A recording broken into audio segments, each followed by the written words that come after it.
Hello बच्चों, आप सभी का वेलकम है तनु क्लासेस में। कैसे हैं आप लोग? उम्मीद करते हैं आप लोग अच्छे होंगे, स्वस्थ होंगे और अच्छे से पढ़ाई कर रहे होंगे। आपके सामने हम लोग फिर से लेके आए हैं इतिहास का फर्स्ट चैप्टर, जिसका नाम है यूरोप में राष्ट्रवाद। उसी का ये दूसरा वीडियो है, यानी कि ये पार्ट 2 है। ठीक है, इससे पहले हम लोगों ने पार्ट 1 में एक बार फटाफट रिवीजन कर लेते हैं कि एक बार हम लोगों ने पार्ट 1 में इतिहास के बारे में जाना था कि क्या होता है इतिहास।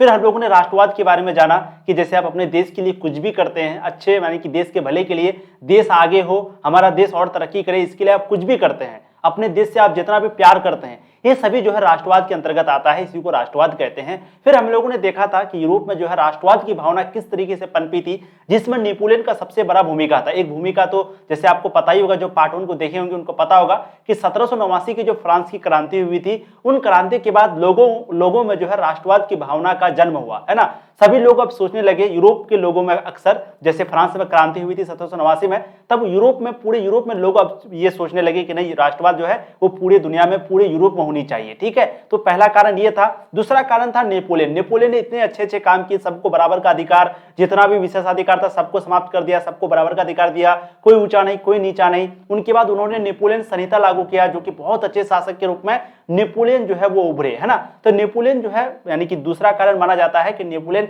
एक बहुत अच्छे शासक थे, जिससे जो है राष्ट्रवाद की भावना पर जोर मिला, यानी कि उनको जो राष्ट्रवाद की भावना और ज्यादा फैले, इन पर बहुत ज्यादा जोर मिला। किसके वजह से? नेपोलियन की वजह से। लेकिन 1815 ईस्वी में नेपोलियन की मृत्यु हो जाती है और इसके बाद आता है मेटरनिख। अब मेटरनिख जो है बहुत ही खराब शासक होता है, बहुत ही क्रूर शासक होता है।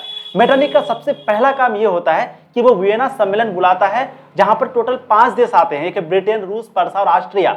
और मेटरनिख 5 देश के साथ मिलकर के जितना भी नेपोलियन के द्वारा अच्छा काम किया था सबको समाप्त कर देता है और फिर से पुरातन व्यवस्था का स्थापना करता है। कहने का मतलब है फिर से वो वही पुरानी घिसी पिटी चीजों को लागू करता है कि नहीं, अब तानाशाही होगा, कोई जो है सब बराबर नहीं होगा, सबको बराबर का अधिकार नहीं मिलेगा। यानी कि जितना भी नेपोलियन के द्वारा अच्छा काम किया जाता है, ये जो है मेटरनिख के द्वारा खत्म कर दिया जाता है। और ये मेटरनिख इतना बुरा शासक होता है, आप कह सकते हैं कि इन्होंने इटली पर अपना प्रभाव कायम करने के लिए इटली को कई भागों में बांट देता। जैसे अंग्रेज यहां पर आया था, तो अंग्रेज यहां पर शासन करने के लिए क्या किया?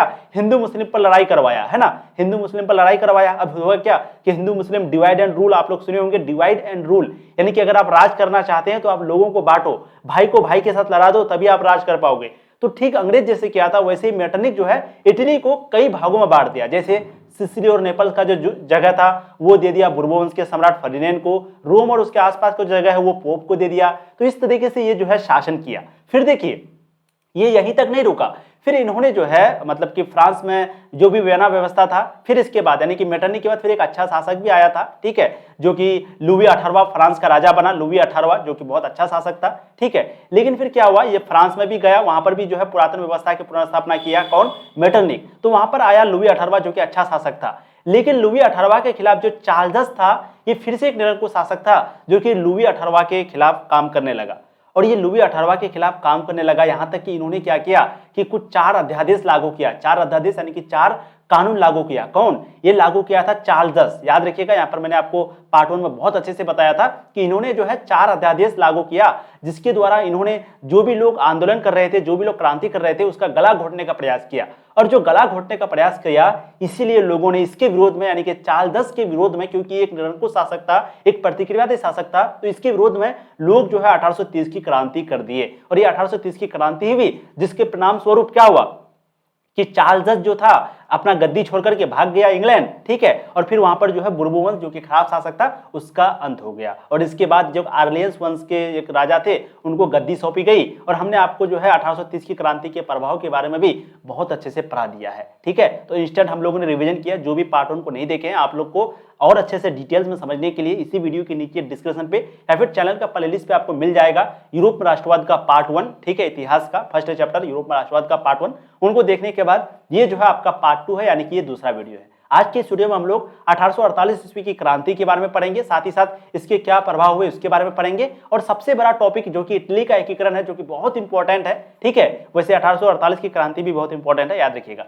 तो इटली का जो एकीकरण है जो कि बहुत महत्वपूर्ण है, इसको आज हम लोग खत्म करने का प्रयास करेंगे। फिर जो अगला वीडियो होगा वहां पर हम लोग जर्मनी का एकीकरण पढ़ेंगे, ठीक है। तो प्लीज मेरे साथ बने रहिए, मेरी बातों को ध्यान से सुनिए, 100% है आपको यहीं पे याद हो जाएगा, पूरी कहानी जो है आपको समझ में आ जाएगा। और आप सबको पता है जब आपको कहानी समझ में आ जाती है तो क्वेश्चन चाहे कितना भी डीप पूछे, कहीं से भी पूछे, अगर आपको कहानी याद है तो आसानी से आप आंसर दे सकते हैं। बस थोड़ा बहुत नाम आपको याद रखने की जरूरत पड़ेगी। कहानी अगर आपको याद रहेगा तो सिर्फ नाम थोड़ा बहुत देखने का जरूरत पड़ेगा, ठीक है। तो फिर से कॉपी कलम निकाल लीजिए और आज का हेडिंग दीजिए 1848 ईस्वी की क्रांति, ठीक है। चलिए देखिए, लुई फिलिप जो है वो एक उदारवादी शासक था, ठीक है। उसने अपने विरोधियों को खुश कर रखने के लिए स्वर्णिम मध्यवर्गीय नीति का अवलंबन करते हुए 1840 में गीजो को प्रधानमंत्री नियुक्त किया।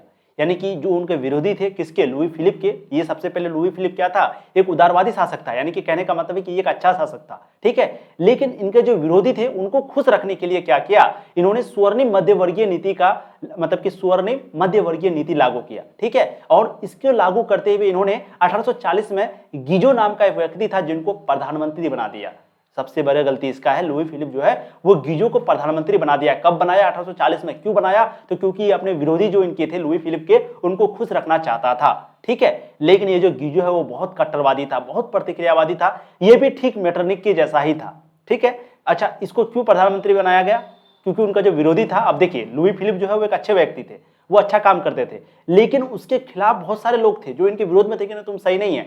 तो अब विरोधी को भी ठीक करने के लिए ये अच्छे थे तो इनका तो सपोर्टर में लोग था ही, लेकिन इनका जो विरोधी था तो इनका विरोधी को खुश करने के लिए इन्होंने विरोधी जैसा यानी कि वो जो चाहता था उसी के जैसा एक प्रतिक्रियावादी शासक बनाया जिनका नाम था गीजो। वो किसी भी तरह वैज्ञानिक, सामाजिक एवं आर्थिक सुधारों के विरुद्ध था। और ये गीजो जो है वो ना तो वैज्ञानिक सुधार चाहता था ना ही सामाजिक सुधार चाहता था, यानी कि ये नहीं चाहता था कि कोई विज्ञान के फील्ड में आगे बढ़े। ये सामाजिक व्यवस्था को बिल्कुल नहीं मानता था। ये आर्थिक सुधारों, लोग मरे डूबे कोई दिक्कत नहीं है, गीजो को इससे कोई मतलब नहीं था। लुई फिलिप ने पूंजीपति वर्ग को साथ में रखा। लुई फिलिप जो है क्या किया, जो भी पूंजीपति वर्ग थे, जैसे बड़े बड़े बिल्डर थे, आप लोग आज भी देखते होंगे जो बड़े बड़े पार्टी है वो बड़े बड़े नेता के साथ, बड़े बड़े पार्टी के साथ उसका कनेक्शन होता है। वो क्यों होता है, तो क्योंकि उसको टैक्स मिलता है, उससे बहुत फायदा होता है। जब इलेक्शन लड़ता है तो वो पैसा उन्हीं के द्वारा मिलता है ना। तो लुई फिलिप ने भी क्या किया, पूंजीपति वर्गों को साथ में रखा। उन्होंने गरीब लोगों को, मजदूर लोगों को बिल्कुल नहीं देखा, उन्होंने सामाजिक पर बिल्कुल ध्यान नहीं दिया, ठीक है। उन्होंने पूंजीपति वर्गों को साथ में रखा। उसे किसी भी तरह का विदेश नीति नहीं आती थी, किसको, गीजो को। उसके पास कोई सुधारात्मक कार्यक्रम नहीं था, किसके पास, गीजो के पास। जिसके कारण भूखमरी एवं बेरोजगारी व्यापक होने लगी, जिसकी वजह से गीजो की आलोचना होने लगी। तो गीजो को तो प्रधानमंत्री बना दिया अपना विरोधी को खुश करने के लिए, लेकिन ना ये वैज्ञानिक सुधार चाहता था, ना ही सामाजिक सुधार, ना ही आर्थिक सुधार चाहता था। ये बहुत कट्टरवादी था, ये सिर्फ पूंजीपति वर्ग को अपने साथ में रखना चाहता था। ये कुछ भी करता था तो पूंजीपति का ही फायदा होता था। गरीब और मजदूर लोग जो है बहुत ज्यादा बुरी स्थिति में थे और इसके कारण इनका जो है बहुत ज्यादा आलोचना होने लगा, लोग इनका विरोध करने लगे, किसका, गीजो का, ठीक है। फिर देखिए, सुधारवादियों ने, यानी कि जो विरोधी कर रहा था, उन्होंने 22 फरवरी 1848 ईस्वी को पेरिस में थियर्स के नेतृत्व में एक विशाल भोज का आयोजन किया। जगह जगह अवरोध लगाए गए और फिर 24 फरवरी को लुई फिलिप ने गद्दी छोड़ दिया और इंग्लैंड भाग गया। और ये भी कहां भाग गया, इंग्लैंड। आज अगर अडानी उडानी का क्या नाम, एक था ना, वो नाम अभी मुझे नहीं याद आ रहा है, कोई, अरे कोई है ना जो कि इंग्लैंड भाग गया है, क्या नाम है उसका, मोदी या कुछ ऐसे करके नाम है उसका, नाम कंफर्म नहीं है। तो जो भी लोग है वो इंग्लैंड भागते, क्योंकि इंग्लैंड सरकार उनको स्पेशल वो देता है, ट्रीटमेंट देता है। कहने का मतलब है कि उसको स्पेशल व्यवस्था उनके लिए प्रदान करता है ना। तो जो भी लोग होता है वो कहाँ भागता है, इंग्लैंड। तो ये भी क्या भागा, जैसे हम लोग आगे देखे, चार्ल्स जो है एक निरंकुश शासक था, तो वो भी गद्दी छोड़ करके, जब 1830 की क्रांति हुई तो वो भी गद्दी छोड़ के इंग्लैंड भागा। ठीक वैसे ही गीजो भी जो है 24 फरवरी को और 1848 को ये भी जो है गद्दी छोड़ करके कहाँ भागा, इंग्लैंड भागा, ठीक है। अच्छा, ये जो मतलब कि ये हुआ था, क्रांति हुआ था 1848 की क्रांति, ये किसके नेतृत्व में हुआ था, ये जो है पेरिस में थियर्स के नेतृत्व में हुआ था। किसके नेतृत्व में, थियर्स के नेतृत्व में, ठीक है। थियर्स के नेतृत्व में एक विशाल आयोजन हुआ, आंदोलन हुआ, जगह जगह अवरोध लगाए गए और 24 फरवरी को लुई फिलिप ने गद्दी छोड़ दिया और इंग्लैंड भाग गया, ठीक है। लुई फिलिप तो भाग गया। आगे देखिए, इसके बाद नेशनल असेंबली ने गणतंत्र की घोषणा की और फिर नेशनल असेंबली जो है वो गणतंत्र की घोषणा की। 21 वर्ष से ऊपर के वयस्कों को मताधिकार प्राप्त हुआ और गणतंत्र सबसे पहले लागू हुआ, यानी कि वहां पर भी एक कानून लागू हुआ और जिसका उम्र 21 वर्ष से ज्यादा था उनको भी वोट देने का अधिकार प्राप्त हुआ, ठीक है।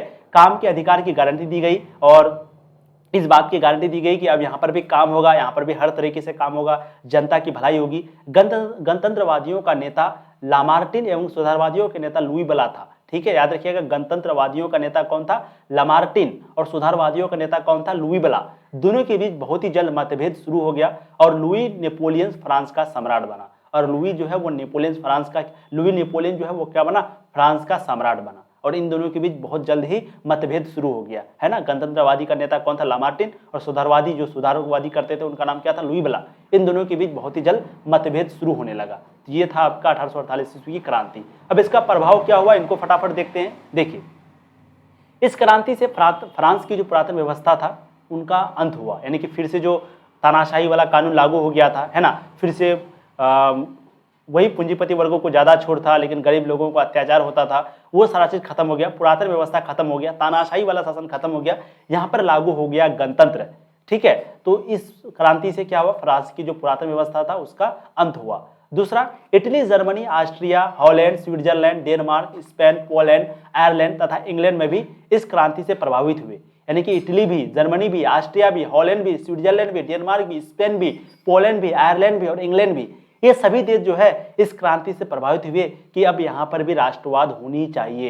ये सभी लोग, क्योंकि यहाँ पर तो तानाशाही चलता था, राजा का राज चलता था, लेकिन जब इस तरह का घटना देखा उन लोग ऑस्ट्रिया में, तो कहा कि नहीं, यहाँ भी होनी चाहिए। फ्रांस में जब इस तरह का क्रांति देखा तो बोला कि नहीं, अब यहाँ पर भी जो है राष्ट्रवाद होनी चाहिए। तो जैसे आगे हम लोग पढ़ेंगे कि इटली में और जर्मनी में कैसे होता है ना। और इसी घटना से सभी को पता चला था, जो 1848 की क्रांति की घटना हुई थी, इससे जो है राष्ट्रवाद की भावना और भी ज्यादा फैलने लगा, ठीक है। 1789 की जो क्रांति हुई थी उससे तो पूरे यूरोप में लगभग भावना फैला, लेकिन फिर धीरे धीरे जो है पुरातन व्यवस्था का समाप्त कर दिया, है ना। लेकिन फिर से 1848 की जब क्रांति हुई तो लोगों के अंदर में बहुत ज्यादा राष्ट्रवाद की भावना पनपने लगा।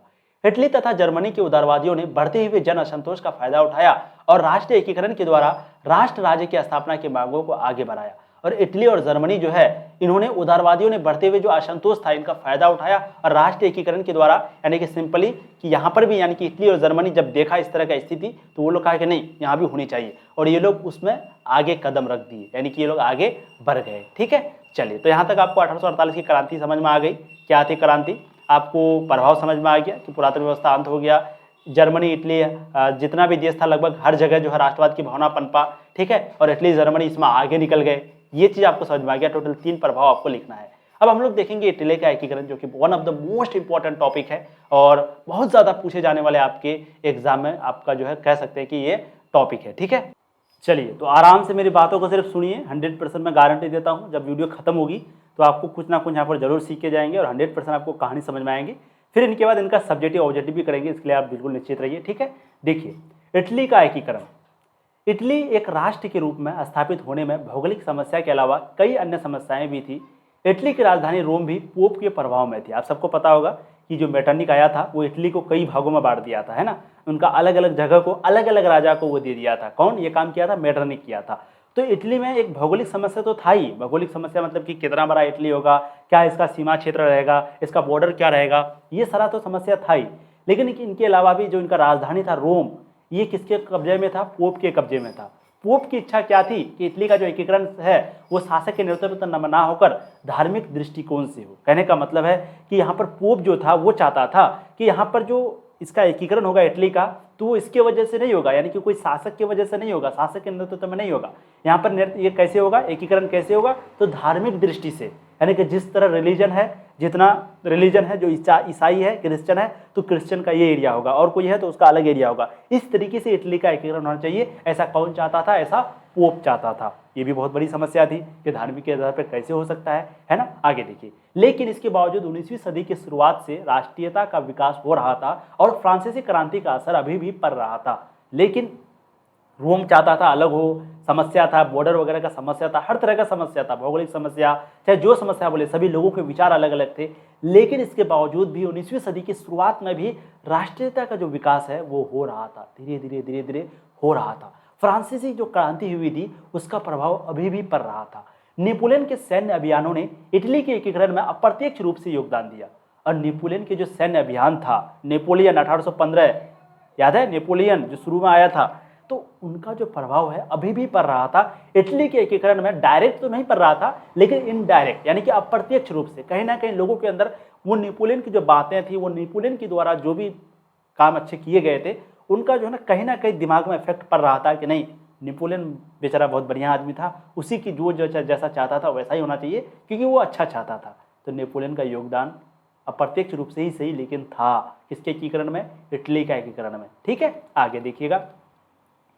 इटली विजय के बाद नेपोलियन ने इसे 3 गणराज्य सिस्पाइन गणराज्य, लिगुलियन तथा ट्रांसपेडेन में गठित किया। जब इटली का विजय हुआ, जीत हुआ, तो इनके बाद जो नेपोलियन थे, अब नेपोलियन द्वितीय कह सकते हैं, ठीक है, नेपोलियन द्वितीय ही बोलेंगे, बाकी किताब में आपका नेपोलियन दिया हुआ तो आपको नेपोलियन ही बोलना, ज़्यादा कन्फ्यूज नहीं होना है।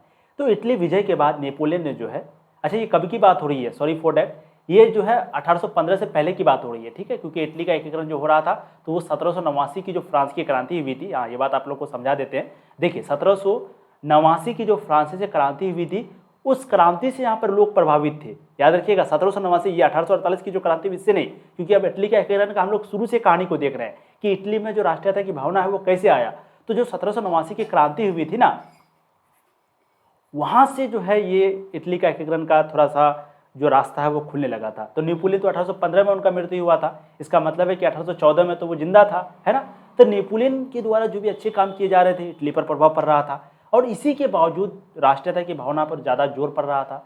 तो इस क्या किया कि विजय के बाद नेपोलियन जो है इसको 3 गणराज्यों में बांटा था, सिस्टाइन गणराज्य, लिगुलियन तथा ट्रांसपेडेन में गठित किया था। ये काम कौन किया था, नेपोलियन जो है इसको 3 भाग में बांटा था। उसने यातायात व्यवस्था को ठीक करके संपूर्ण क्षेत्र को एक शासन के अधीन लाया, और इन्होंने जो है यातायात व्यवस्था को, कौन, नेपोलियन जो है जितना भी यातायात व्यवस्था था उसको ठीक किया और पूरे क्षेत्र को एक शासक के अधीन लाया कि नहीं एक ही राजा होगा, अलग अलग जगह का अलग अलग राजा नहीं होगा, नहीं तो फिर बंटवारा हो जाएगा, एक राजा होगा और उसके पूरे क्षेत्र होंगे।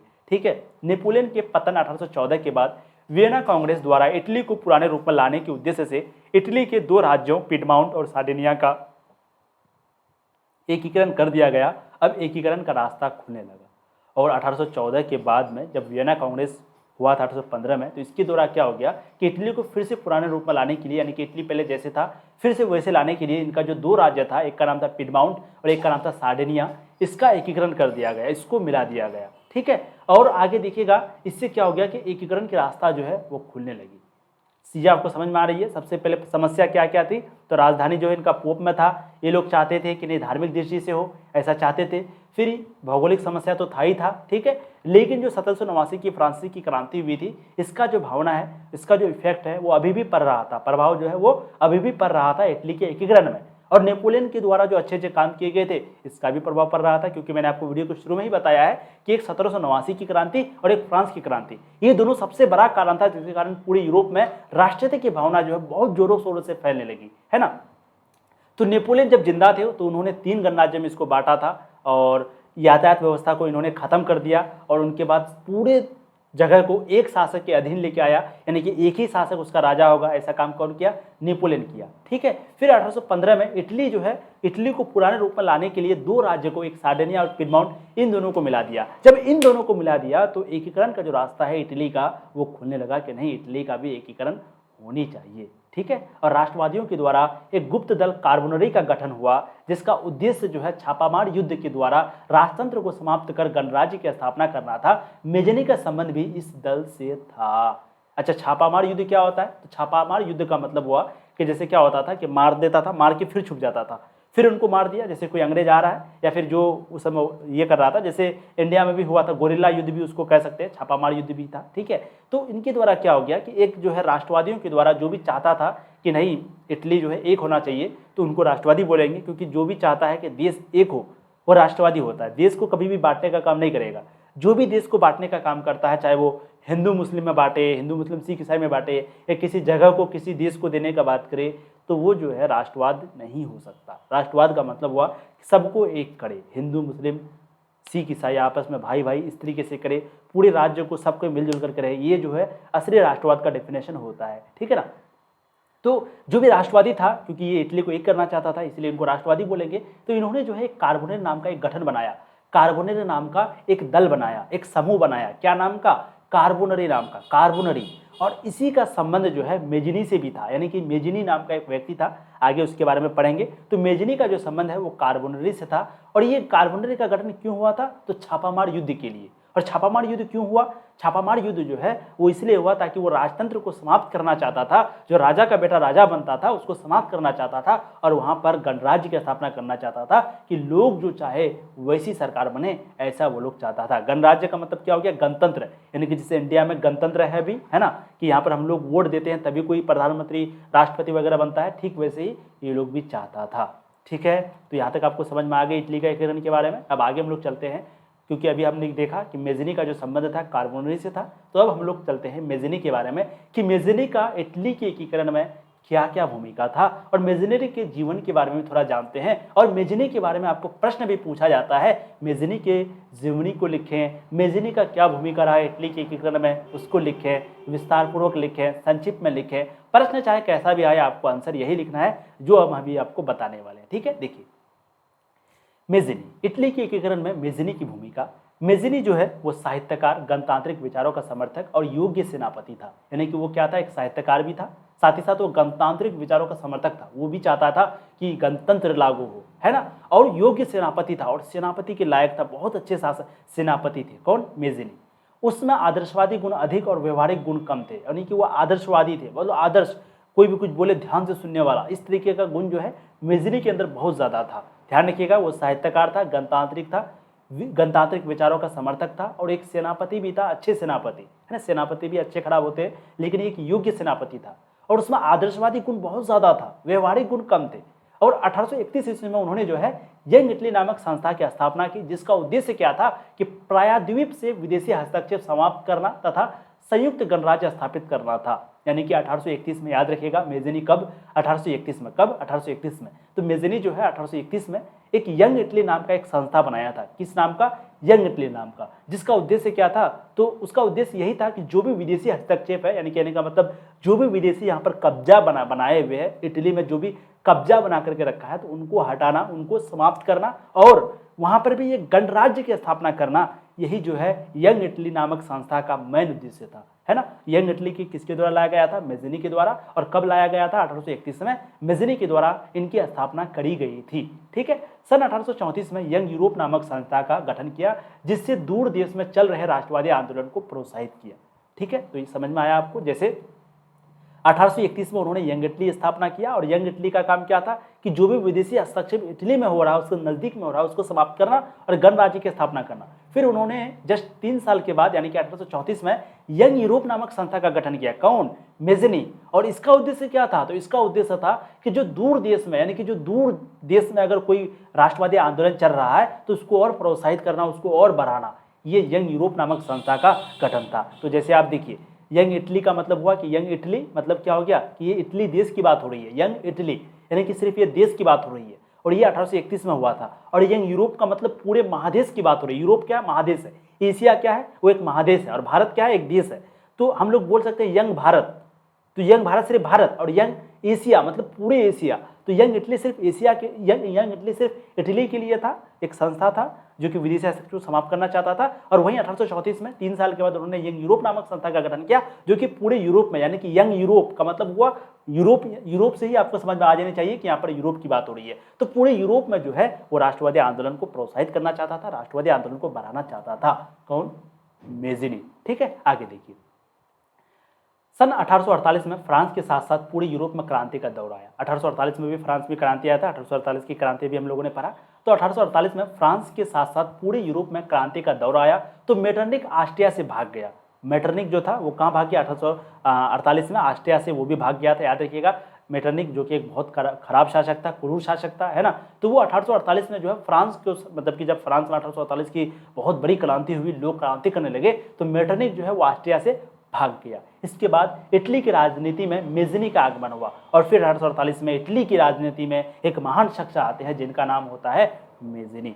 और मेज़नी जो है पूरे इटली का एकीकरण करना चाहता था और गणराज्य बनाना चाहता था, जबकि सार्डिनिया पिडमॉन का शासक एक था चार्ल्स एल्बर्ट, जो कि अपने नेतृत्व में विलय चाहता था। वो भी इटली को धर्मराज्य बनाने का पक्षधर था। इस तरह सबका विचार नहीं मिल रहा था और फिर ऑस्ट्रिया ने इटली के कुछ भागों पर आक्रमण कर दिया, जिससे सार्डिनिया के शासक की हार हो गई और ऑस्ट्रिया जनवादी आंदोलन को भी कुचल दिया, जिससे मेज़नी की फिर से हार हुई और वो पलायन कर गया और इस तरह से फिर से एकीकरण नहीं हो पाया।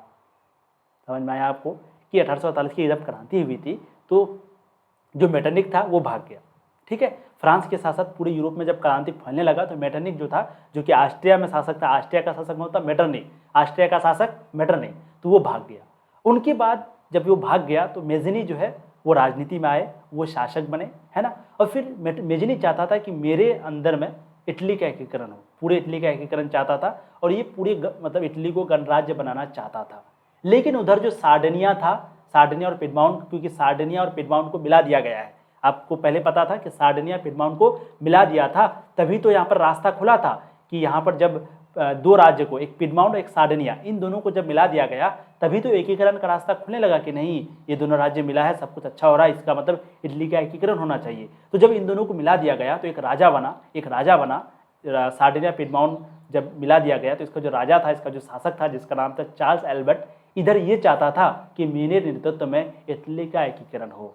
ठीक है, सार्डिनिया पिडमाउंट का शासक जो चार्ल्स एल्बर्ट था, इधर ये भी चाहता था कि इटली का एकीकरण मेरे नेतृत्व में हो, उधर मेज़नी भी चाहता था कि इटली का एकीकरण मेरे नेतृत्व में, वो तो चाहता ही था, वो तो गणराज्य बनाना चाहता ही था। लेकिन इधर सार्डिनिया पिडमाउंट का राजा जो चार्ल्स एल्बर्ट था ये भी चाहता था। उधर जो पोप था, मैंने आपको शुरू में ही कहा था कि पोप जो है वो एक धर्मराज्य बनाना चाहता था, वो चाहता था कि धर्म के आधार पर इटली का एकीकरण हो।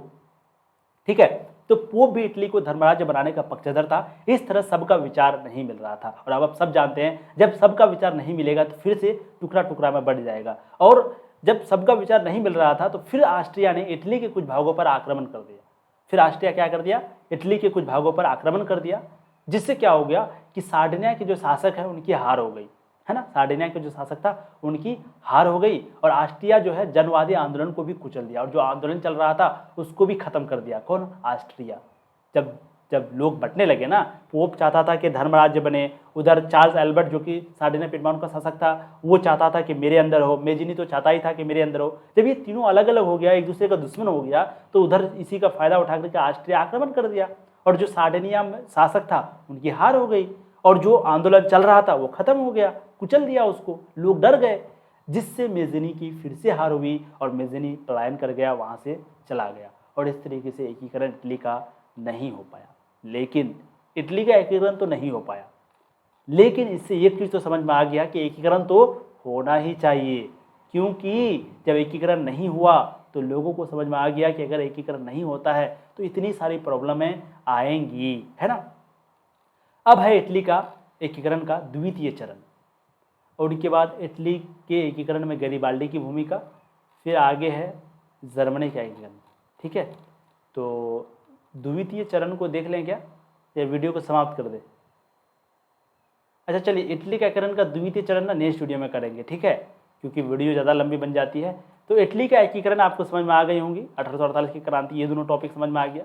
अब जो अगला वीडियो आपका आएगा ना, तो इटली का एकीकरण का द्वितीय चरण आएगा और काउर जो कि उनका भी भूमिका था बहुत बड़ा इटली के एकीकरण में, उनको देखेंगे। फिर गैरिबाल्डी जो कि पेशे से नाविक था, है ना, पेशे से क्या था, नाविक था। कौन? गैरिबाल्डी। तो इनका क्या क्या भूमिका रहा देखेंगे। फिर जर्मनी का एकीकरण में ज़्यादा मतलब बड़ा नहीं है, उनको तुरंत खत्म हो जाएगा, ठीक है। और बिस्मार्क आते हैं जर्मनी के एकीकरण में, उसको देखेंगे। और फिर यूनान में राष्ट्रीयता का उदय कैसे कैसे होता है, हंगरी में भी एकीकरण होता है, पोलैंड में भी एकीकरण होता है। इन तीनों का छोटा छोटा टॉपिक है, इनको देख लेंगे। और फिर ये जो चैप्टर है आपका यूरोप में राष्ट्रवाद, वो खत्म। फिर आपका इतिहास का दूसरा चैप्टर शुरू हो जाएगा, ठीक है। वीडियो को लाइक करने तो आज नहीं बोले हैं, लेकिन आप में से बहुत सारे छात्र लाइक किए हैं। जो नहीं किए हैं प्लीज़ वीडियो को लाइक करने के साथ साथ चैनल को सब्सक्राइब करके वीडियो को आप लोग ज़्यादा से ज़्यादा शेयर करिए। और ये पार्ट 2 था, पार्ट 3 में और पार्ट 4 2 वीडियो और बनेगा, फिर हमको लगता है आपका चैप्टर समाप्त हो जाएगा। थैंक यू सो मच आप लोगों का इतना प्यार देने के लिए, ऐसे ही पढ़ाई करते रहिए। All the very best. और कॉपी कलम निकाल करके जो जो आप लोग को इंपॉर्टेंट लगे, जो जो हेडिंग मैं बताता हूँ उसको ज़रूर नोट कीजिए। जब आप रिवाइज करेंगे आपको बहुत मज़ा आएगा पढ़ने में, ठीक है। Thank you.